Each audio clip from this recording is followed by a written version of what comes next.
In this tutorial, I'm going to show you how to set up your computer for mobile packaging.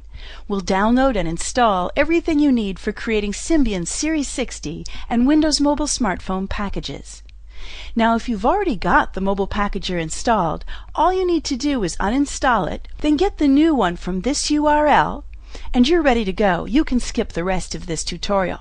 The first thing you need is Windows XP, updated through Service Pack 2 or 3. Then you can download the new mobile packager from adobe.com/go/distribute. The welcome screen will help you install the next two items. You'll need Active Perl version 5.6.1 and the Symbian SDK 3rd edition. Now, even if you have Active Perl and Symbian SDKs on your system already, it's important to install these from the mobile packager welcome screen. Here we are in Windows, and I've launched the packager so I can use these handy links over on the right-hand side of the welcome screen. First, let's download Perl. Just click on that. That takes you here to this link, and save the file to your desktop. That happens almost instantly, and then we can get it and launch it and run the setup wizard or lizard. Now let's click Next and accept the terms.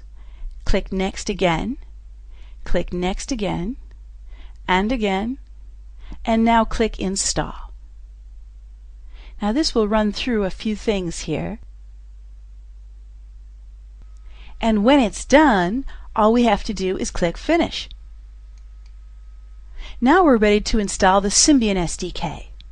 So I'll click on the next link here, and that brings up the download over here.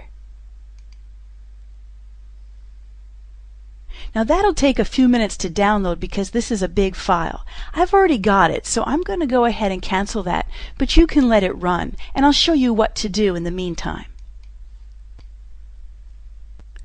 When the Symbian SDK finishes downloading, you can go ahead and unzip it to a folder on your desktop. Then click setup.exe to launch it, and run it like this. Here's what it looks like.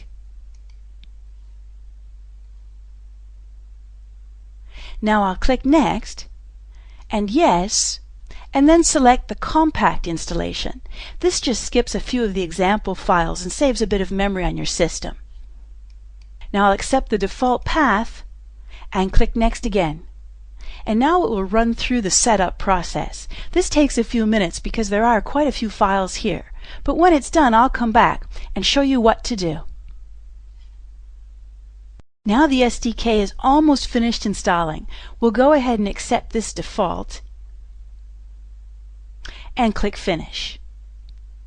Now I'll show you what to do inside the packager to check that your installation is complete. Now I'll click this button in the middle, Test Configuration, and it still thinks I need to install the Symbian SDK, which I just did. The answer to this is to close the mobile packager and relaunch it again. Now when I test the configuration, it says all the required SDKs are installed, so we're set up and ready to start making our first packages.